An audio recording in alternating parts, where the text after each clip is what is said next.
15 years ago won't buy much of anything here today. And why the millennial generation is starting to give up because they can't afford to get a good job or own a house. 8 million Venezuelans voting for this assembly, saying it's actually less than 3. It is. And people are going to start rioting in the streets. Was reported to have asked Putin for military support that would help him stay in power. We will make America safe again. And yes, together, we will make America great again. And they ignore him. And 8 more years goes by till Bernie himself finally admits to his sons, hey, I've been running a Ponzi scheme. Does its dominance mean it can use the alliance for its own ends? Since 1981, bond yields, also known as coupon rates, have just gone down and down and down. Federal Reserve note will be your biggest financial liability.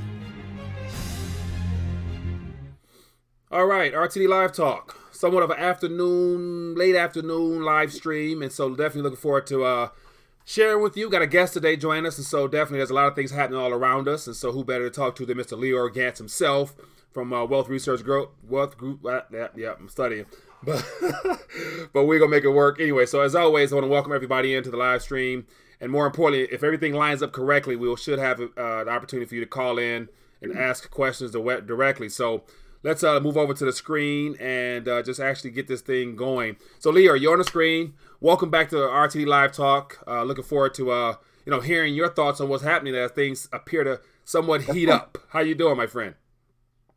Doing very well, and I'm excited to be here. Obviously, things are very hot for investors that position themselves in cash alternatives like gold and Bitcoin, because things are just insane right now. Yeah, I agree 100%. So let's actually let's kick it off with that just directly, because last week, I think it was Thursday, Friday, whatever day it was, I went above 1,400, and so I watch and follow a lot of technical analyst people, and they say that once it surpasses 1,375, everybody got their own number, but it's above 1,400 now. So what does that mean to you, and what are you hearing and seeing and out in the gold market?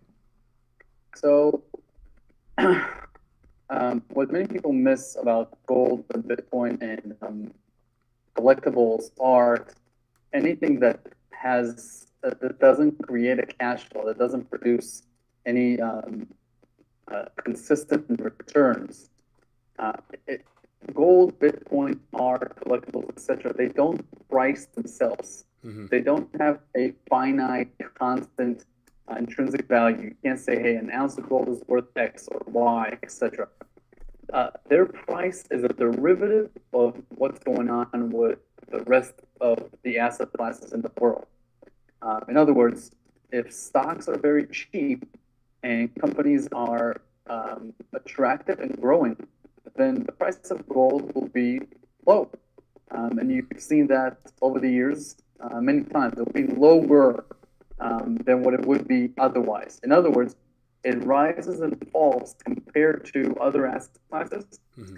And because gold is very much dependent on oil prices, because it takes so much energy to get it off the ground. I don't know if you've ever been to a mine. I have not. I fly Cessnas, and just 3 months ago, I took a Cessna above the Brigham mine and Brigham Canyon mine in Utah. That thing is insane. Just from the air, about 50 feet above the ground, you can see 7 stories down. You can see the caterpillars. They look like little ants. So, and that thing, is already drilled. So, it's just amazing how much oil plays a role here. And then the third thing is obviously real interest rate. Because gold doesn't produce any yield, the reason to own it is when cash is yielding negative returns, or in other words, inflation after interest rates is negative. That's what's called real interest rates. Mm-hmm. So right now, with the Fed cutting or implying that they're going to cut, ECB, which means the European Central Bank, and the BOJ, the Bank of Japan, all three of them, all the three major developed central banks are implying that they're going to start cutting. Now, they're not going to start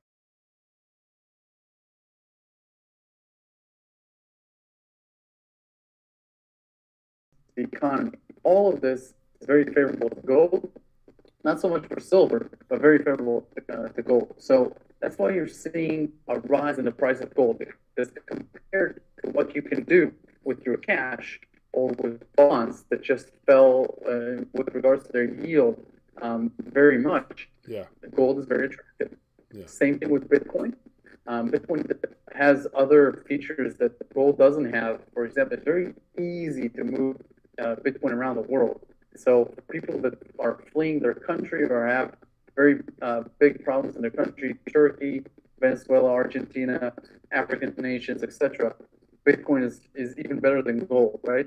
And so that's what's driving its price. There's obviously other reasons, like the Facebook Libra coin that's out, and the anticipated launch of bot.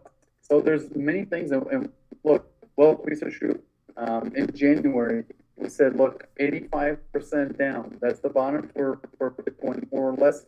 A week later, it started to rise, and we've been making a fortune. With gold, around September, I told everyone that I was buying ounces through milesfranklin.com, which is my favorite bullion dealer. And that was at 1,200. That was like a week before it snapped down to 1,180, and that was the bottom. So, these two asset classes have been very, very good to us. And I think when you're asking what to do, why are we seeing this right now? We're seeing this, and I think it's been priced in with the rate cuts.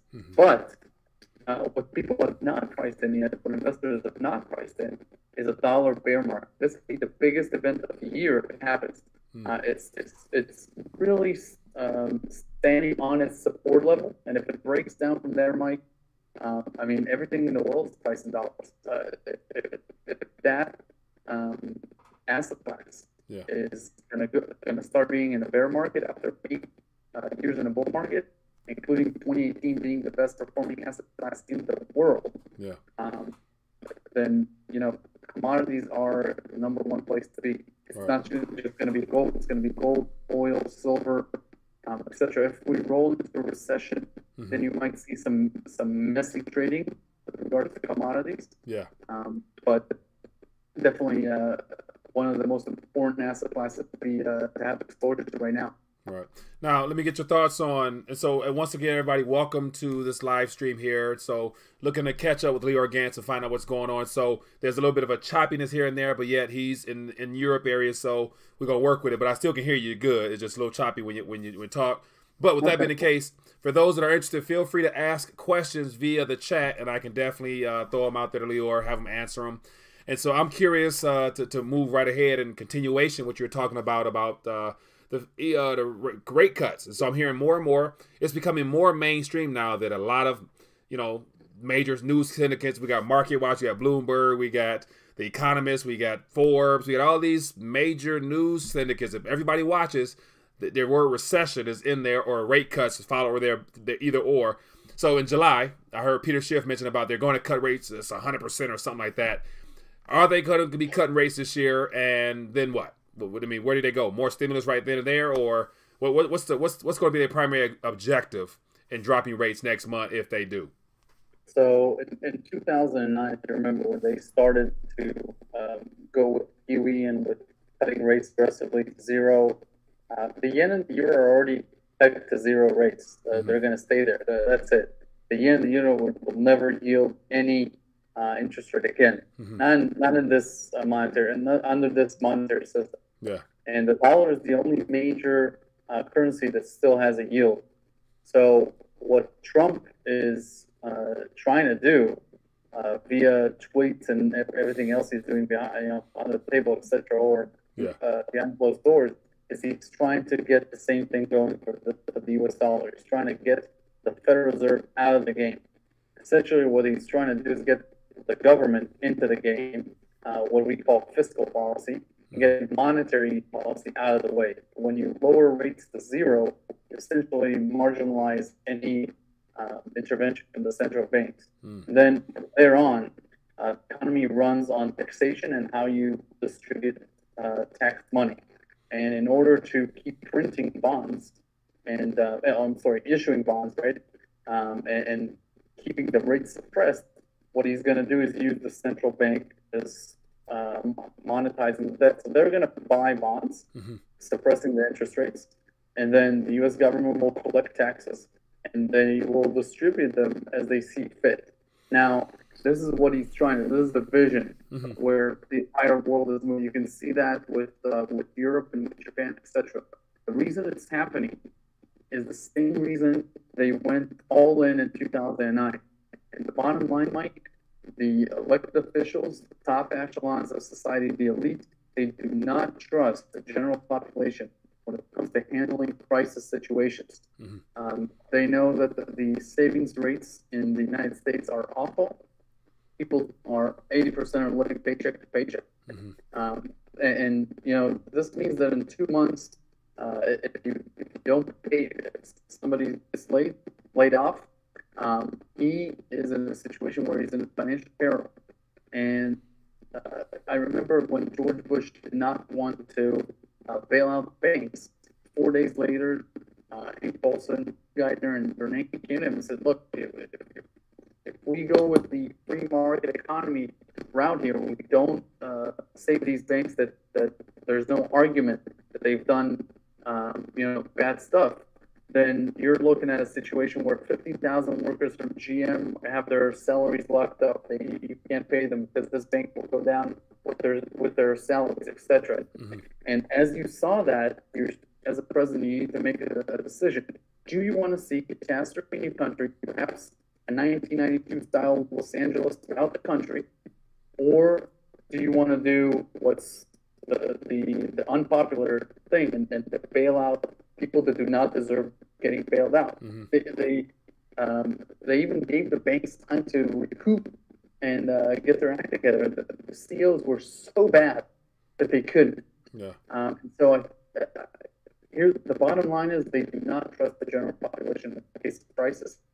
And that's why they stimulate at the first sign of pain. They always, the stock market goes down, they stimulate. The economy starts to churn, they send out QE programs. And I think that is the future as well. They just do not trust the general population, especially when wealth is so concentrated after 10 years of monetary policy. We have a haves and haves not economy. It's just, there's no question about it. And so with the wealthy being so comfortable and so cashed up, and the rest of the people, the 90 to 80%, wherever you want to call them, in a situation where they have to work two or three jobs, the gig economy, you just cannot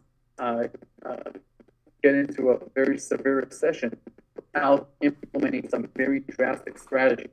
So you see this with the Democrats, right? Free college. Wipe out all the student debt. Hold on one second. College, free this, free that. One second. Okay, so I'm watching the stream and it looks like, okay, there we go. So we lost connection for a minute, so we're back. And so as I mentioned, if there's any hiccups, we'll just pick up from there. But it looks like we lost the stream for a quick second, but it looks like we're back because I'm watching it just to make sure it doesn't drop. And so we're back on here. And so I want to pick up with the last thought about just basically the income inequality and how the stimulus is needed to keep this thing going. But yet my question in reference, but watch this. I don't want to say that it's needed, Mike, but I just want to say that I think with the people that are running the economy, running Washington and running central banks, their train of thought is that they do not wish to see what happens when they let things go loose, like in 1929, and see what happens. They do not want to see the crisis go all out. So what they will do is simply take more drastic measures every time that there's a crisis looming, and you will start seeing QE as part of the toolkit. It will not be considered an emergency act anymore. So you wrote about if you go to wallstreetjournal.com. No, so if you see, so you said QE, they're going to roll out QE, quantitative easing, and so they're going to be monetizing from a fiscal side. The government's going to be issuing debt. Central bank's going to be buying it up. Now, will it be similar to what we saw last couple of years ago, $50 billion a month, or something less? Or I mean, how are they going to sell that to the public? We already know that it's going to be $1 trillion if the economy is growing. Yeah. It's going to be about $1.8 trillion if the economy is slowing. They're going to need to do immense QE. I think people should really start to realize that QE is part of the program now. That's it. Governments are going to keep issuing debt until the day that other governments will stop trusting their debt. And just like in 2008, everything freezes because of lack of trust. It's not 2008 could have been minimized if banks would have trusted each other. They stopped lending to each other on the intraday basis, and it just dried up liquidity all over the world. Now the same thing happens with the hot game of potatoes with government bonds. Everybody knows that the U.S. is insolvent. It's bankrupt, right? But they keep buying their bonds because these governments, and because they have the ability to tax, they can obviously sustain some sort of a debt level that is absolutely ridiculous. But at the first sign that they can't pay the interest on the debt, not the principal, but the interest on the debt, could be a few years away, it's going to cause major problems. So up until that time, they're going to keep monetizing that. The only thing that can interrupt the regime and the way that they want to do this is if inflation starts to pick up dramatically. That's when they need to stop and they need to start raising rates, or this unsustainable levels of inflation that can just hurt everything about the economy and society. So as long as inflation levels are low, they are doing what's called MMT, modern monetary policy. Which just means that they keep printing and monetizing. They won't slash the spending for entitlements that are now 70% of the budget. 70% of the budget is going to entitlements. It used to be 28%. Yeah.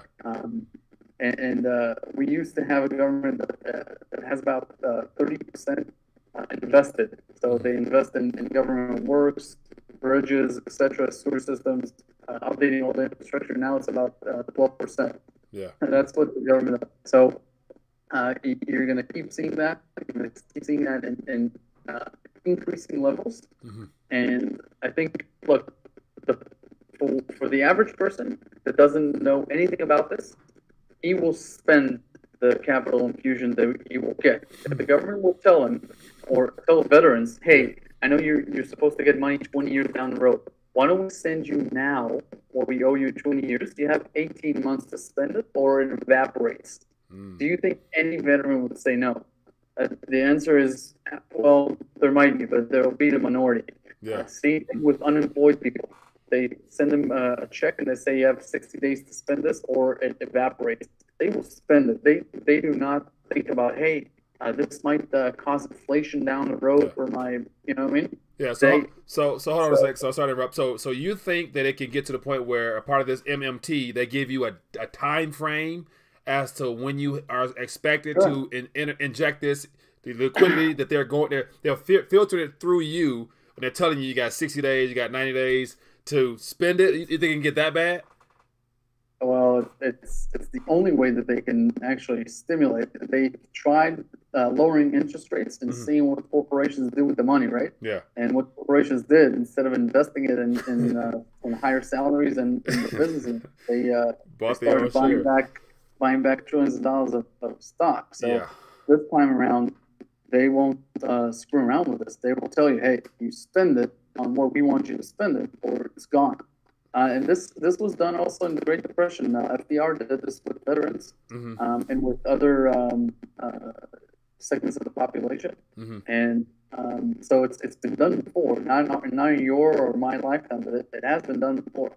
So just understand that in America right now, there's a problem where the S&P 500 made up of 504 companies right now.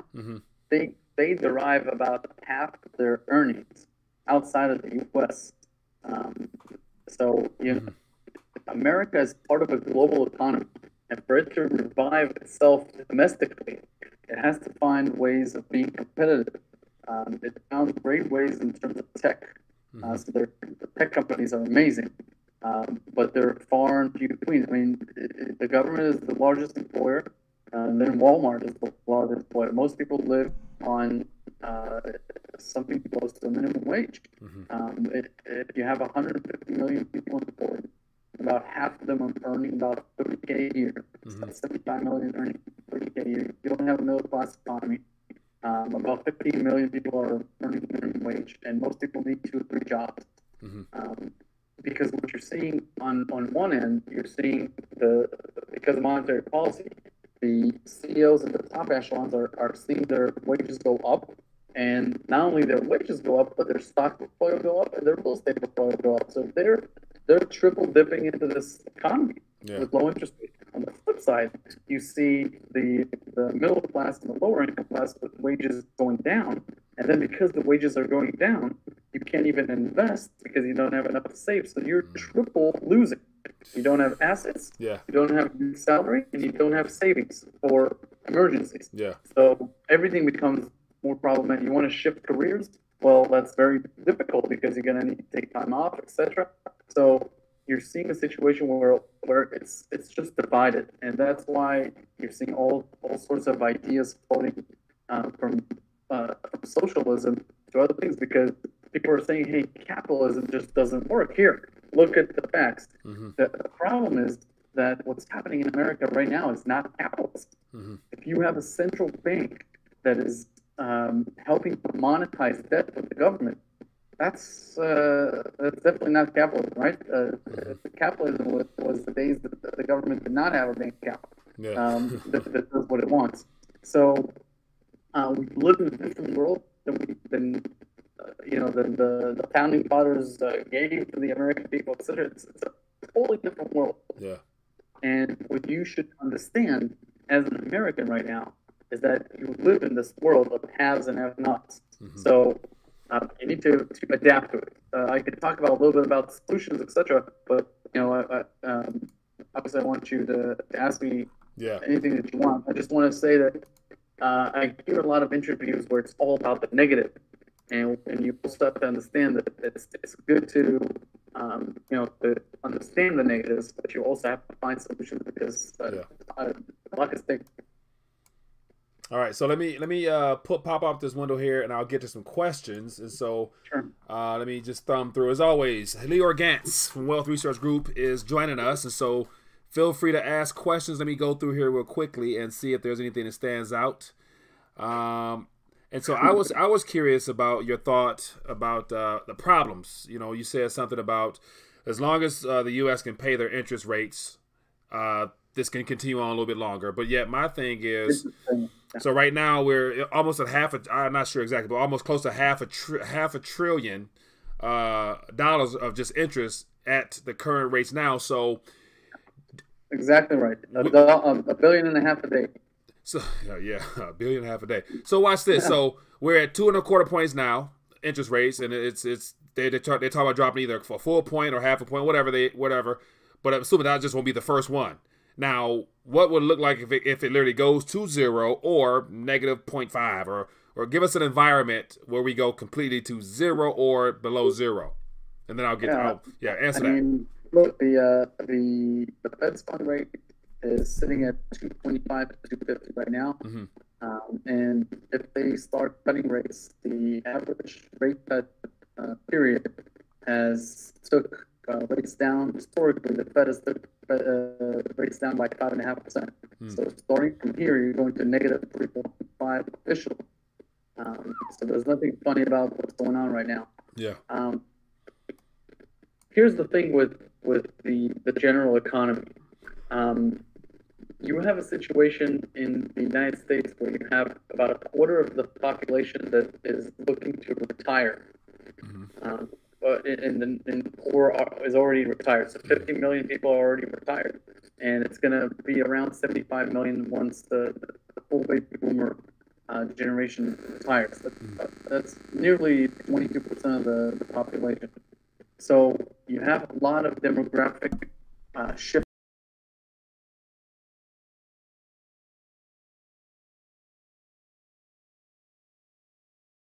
started promising pension funds, it was to people that they wanted to get their votes from.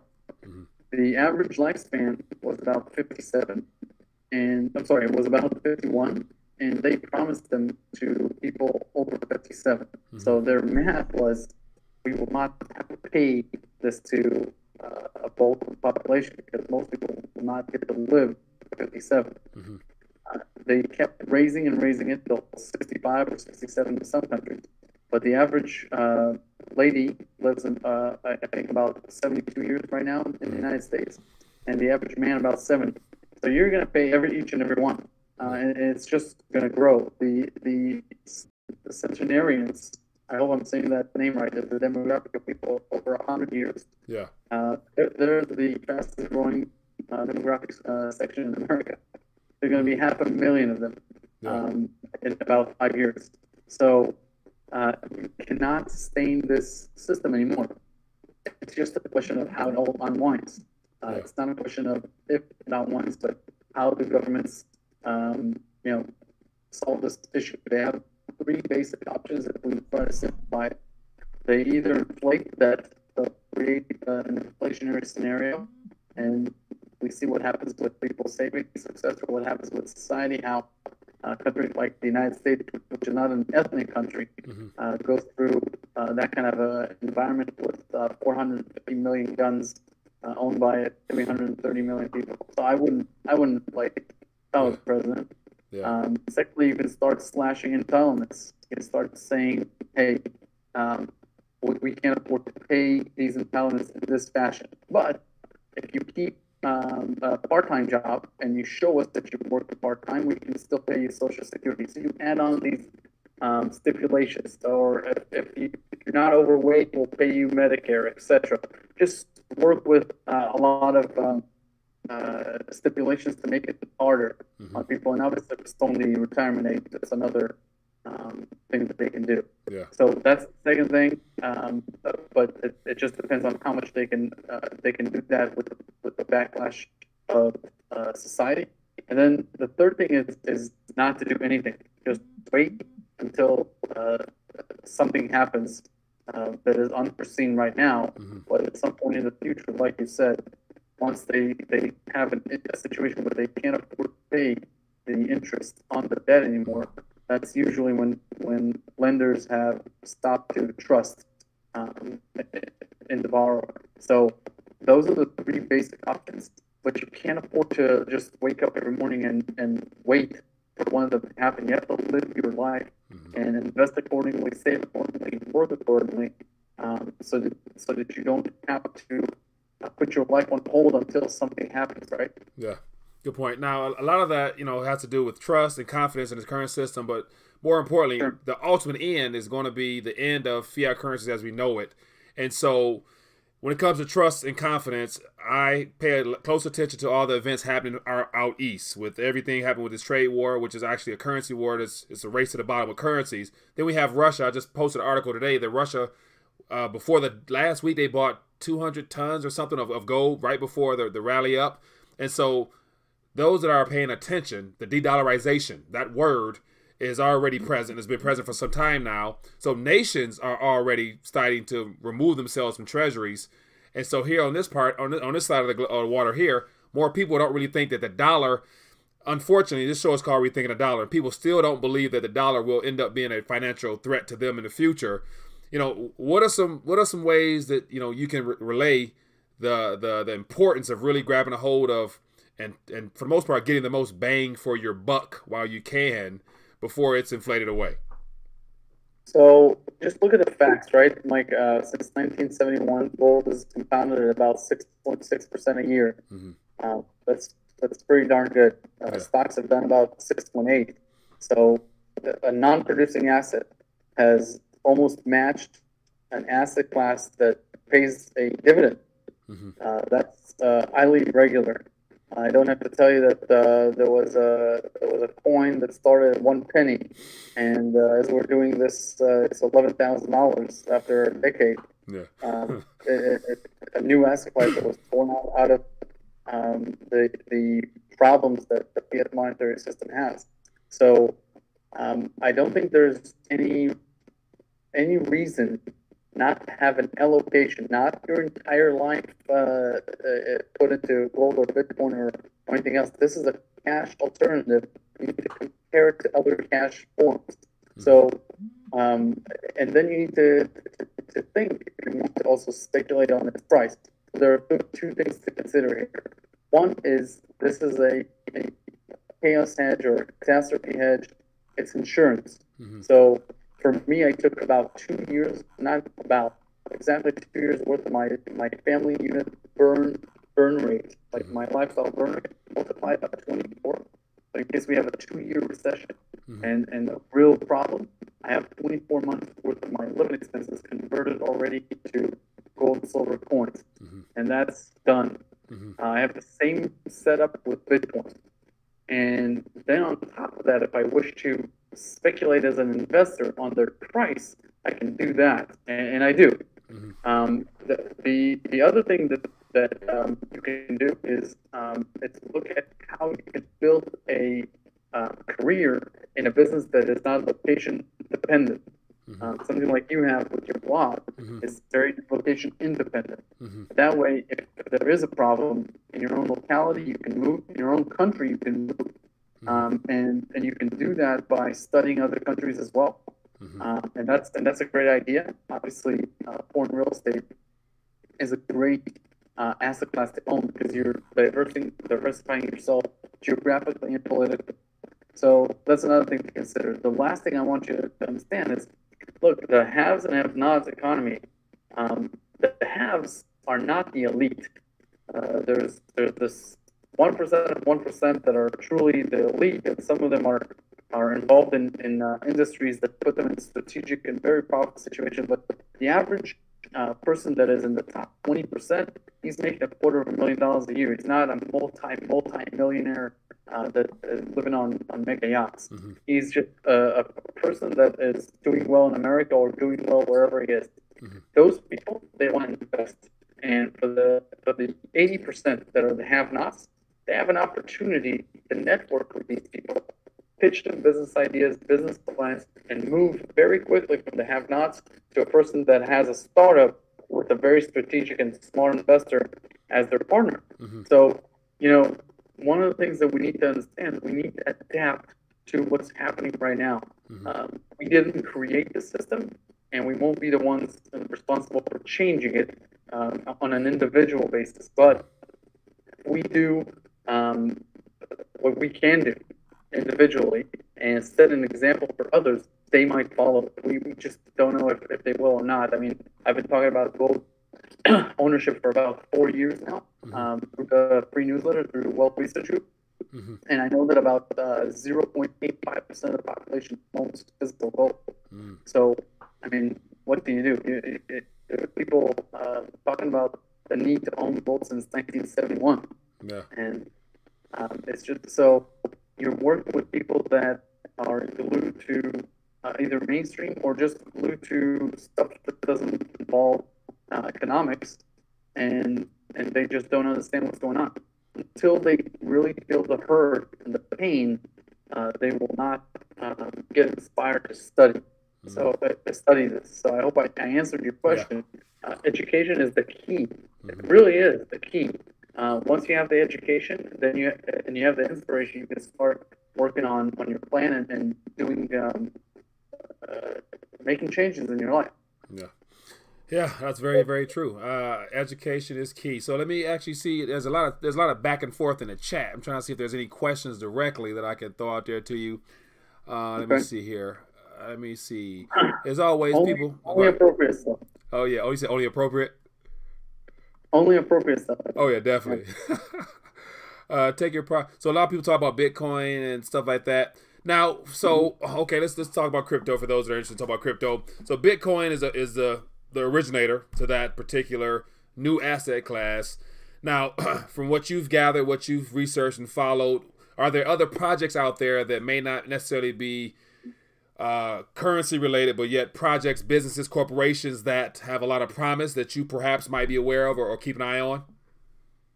So there are a number things that are happening in the blockchain economy, but Bitcoin is really a standalone asset. It's morphing into a safe haven for a lot of third world countries because it's so easy to move it. You know, just remember a few years ago when the Egyptian prime minister tried to flee a country before he gets sentenced, and he had to fill his plane with gold, and you know, we're talking about tons and tons of gold. If you want to transfer that same value in a Bitcoin, you just need a ledger. So it's very different in that regard, and it makes it easy. So I don't think Bitcoin is going away at all, and I think that it will be priced at a premium to its mining costs if the world continues to be as it is right now, with very low interest rates and with a lot of political drama around the world, and maybe capital controls. Who knows what's going to happen with China and with Trump? So I think that's Bitcoin. And then you have altcoins. You need to consider that these altcoins are similar to startup companies. They're all basically ideas that may or may not work, and every token or every coin is sort of a share in the company. It trades 7 days a week, 365 days a year all over the world, so it's different than a national stock market, but there are people behind it, running it, etc. So they raise money by issue tokens, or points, etc. So these and they don't pay any yield for now. So these are very much like startup companies. There are better ones and weaker ones. Most of them are weak, and will never become anything. But for the most part, right now there's such a correlation between Bitcoin and the other top 20 coins or top 30 coins, etc., that if you have time and if you have the ability and analysis to look into it, then you can find some very promising startups. Just remember the failure rate is about 95% over time. Right now, I think that a lot of them are enjoying a lot of win at their back. So I think for the most part, it's a great time to be invested in cryptocurrency. I mean, Wealth Research covered Ethereum, I think, first in the world, $12 a coin, March of 2017. By September of 2017, it was nearing 300, and then it ended up being $1,000. So an 80 to 1 money. Covered Monero at $19. Dash were one of the first with $30 a coin. Litecoin, I introduced Charlotte at $25 a coin. So we've been very early, but in 2017. But now in 2019, the volumes are even bigger. You can take more sizable positions. When we just got started, it was very small positions because the market cap was very small and the liquidity was very low. Right now, there's a lot of liquidity and the size of the market is big. So I think, Bitcoin, put it in one basket, altcoins in another, and then the blockchain industry is altogether different. It has nothing to do with storing your wealth on a token. It's more about utility. What like the Facebook Libra, it's going to have some sort of a utility. It's going to be a stable coin. So the idea is not that it floats against other coins. It's just a way of transferring value in the 21st century. I think more and more of those will be coming. Companies that build blockchain for retail giants or for online companies, etc., to use their own token in the economy. They'll send you, instead of sending you points or whatever loyalty points, they'll get tokens and you can spend them right into the economy, etc. So I think a lot of exciting stuff is happening with that regard. Now, as we draw towards the end, I want to get your thoughts on Libra coin, Facebook. And so it looks like Facebook will be the first major corporation, whatever, behemoth of a monster of an entity to announce its own currency. And so is this going to be the one and only, or will the Amazon's be coming, Walmart be coming? Well, I mean, because that's competition. So what are your thoughts on Facebook launching that and how big it can grow? And then will other companies follow suit? I think, first of all, for Facebook, they had a crisis of trust with their users for about a year. So they had to do something very, a lot of publicity and very dramatic. And they're going to try and build trust using this coin. It's a commercial move. Being first is very difficult because the second one and third one can learn from the first what it did, what the mistakes have done. And I think other companies are definitely going to come out with their own coins, and it's going to be part of the economy. It's just a better way of retaining loyalty from customers. So. It's not an asset class. It's the same as you would ask me, hey, do you have a card where you punch your cappuccinos and you get a free one at the 10th one, and you don't trade those, right? It's that's the Libra coin. It's just a payment system for using money online on Facebook. Now it can involve other stuff, but the premise of it is just a faster way of moving money on online. Now remember, Facebook has a Facebook market where you sell stuff and buy stuff.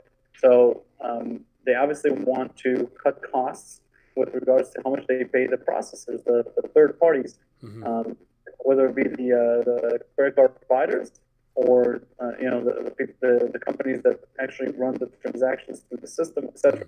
So that there's a lot of financial incentive in doing this and having control over it. And the last part of it is, if they, I haven't looked into the details yet, but most of these companies that will build their own blockchain, they will make the money from the transaction fees. So their blockchain will process, when you process the transaction with the Libra, Facebook is going to charge you a penny or whatever, and they're going to make that money. So they will become their own bank and make money from the transaction. And that's another source of income for them. Especially for these big ones, it's going to be a substantial source of income. Interesting. Well, Lior Gantz, man, it's always great to have you on and to get your thoughts on a variety of subject matter. So, a couple of takeaways. People really should begin to educate themselves because things are changing very fast. And, by the end of this year, I think we'll be heading to a new another decade, 2020, experiencing some things that we probably could have never thought of. As far your as prediction is correct, I think. Between this presidential situation, this currency situation, this trade situation, I mean, it's going to be I did a video months ago about the next decade. The next decade will be something that will be like no other in a variety of ways. Every problem creates opportunity for those that are aware and able to prepare and be ahead of the trends in a sense. So, any last thoughts you want to leave us with before we let you go, my friend?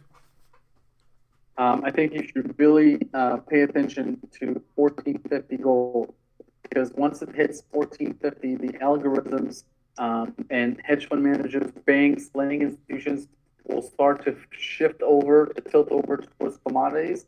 And if there's a recession, commodities tend to be a very good hedge. So I think that is something that we are going to cover extensively at Wall Street. We covered a gold stock today for the first time, and it went up about 45% closing on the day.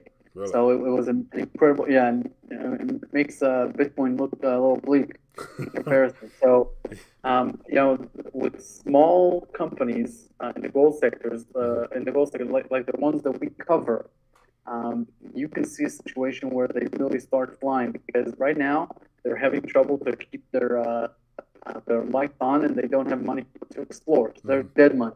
But once banks and institutions allow them to start exploring for gold, the discovery potential is incredible, because these big miners, everything is depleted. All the big mines are depleted, and we're going to see about a half of the world's current production by 2024. We're seeing sort of a peak gold situation.